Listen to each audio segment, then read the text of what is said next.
Че из это бесполезные метаморфозы сути, начало эпопеи, эпизод 4. Далее главным действующим лицом на почти пару лет стал Доберман. Именно он и вывел на виртуальную, но все же реальную для бренного мира связь из Че, как ни странно, и с Зетой, что тоже неожиданно. У Добермана были проблемы и серьезные. Робот подпряг зверя и пошли чудеса в понимании обывателей. До этого Доберман способствовал тому, что робота очень сильно обманули. Не чувствуя вины, такие как Добер этого не чувствуют. Он продолжал сокращать дистанцию с роботом, имея на то личные мотивы, и пока не проявляя особого интереса к зверю. Цитата. «Как прекраснейший раз мой цветущий, да хранит его Бог всемогущий». Конец цитаты. Аминь. Надо было решать вопрос по ВУСу, мерзкому постановщику и вруну, которому пару раз хотел шею свернуть.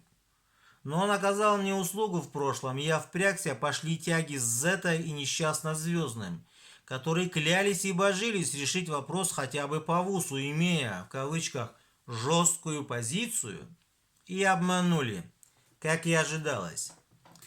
На будущее, при слове «жесткая позиция» дальше слушаем речь клоуна очередного.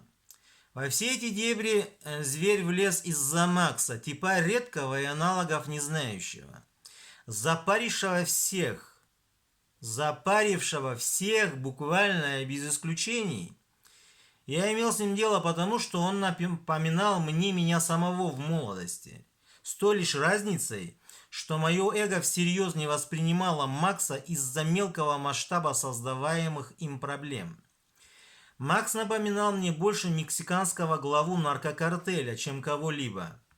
Обладая грандиозным умом и организационными способностями, он вызывал восхищение зверя настолько же, сколь и неприязнь векторами их использования. Был бесстрашен до патологии, щедр, четко видел цель. В нем боролись две крайности. И если он был похож на ВДВ, которое используют целыми дивизиями и перекидывают самолетами в тыл врага, то зверь напоминал ДШБ на вертолете с несколькими спецами, работая по особо важным точкам противника. Оба эти персонажа приводили к победе в войне, но зверь был опаснее намного. Он решал в одиночку, сокрушая все, что не умаляло достоинств Макса, о чем я ему сказал прямо и предупредил.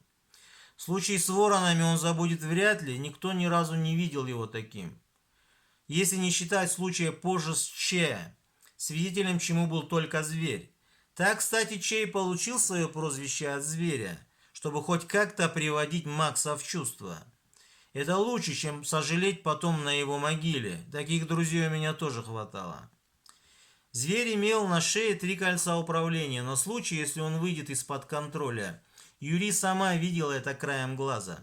Управлял ими сам Муртадо, к великой радости зверя тогда. Но это наводило на размышления, пугало.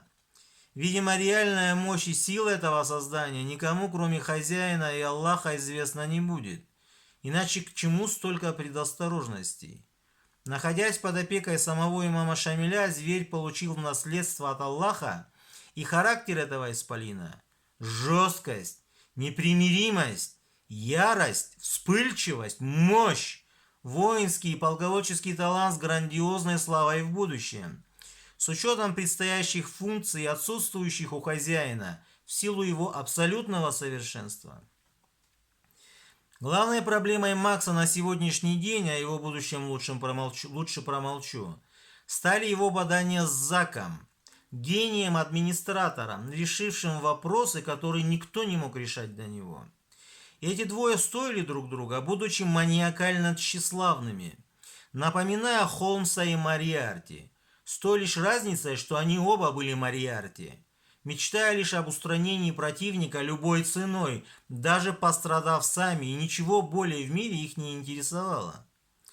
Последствия этих баданий зверь расхлебывает по сей день.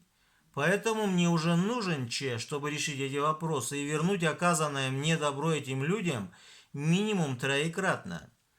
А хорошего от них я видел много, и быть должным услугу Дон Корлеоне не хочет.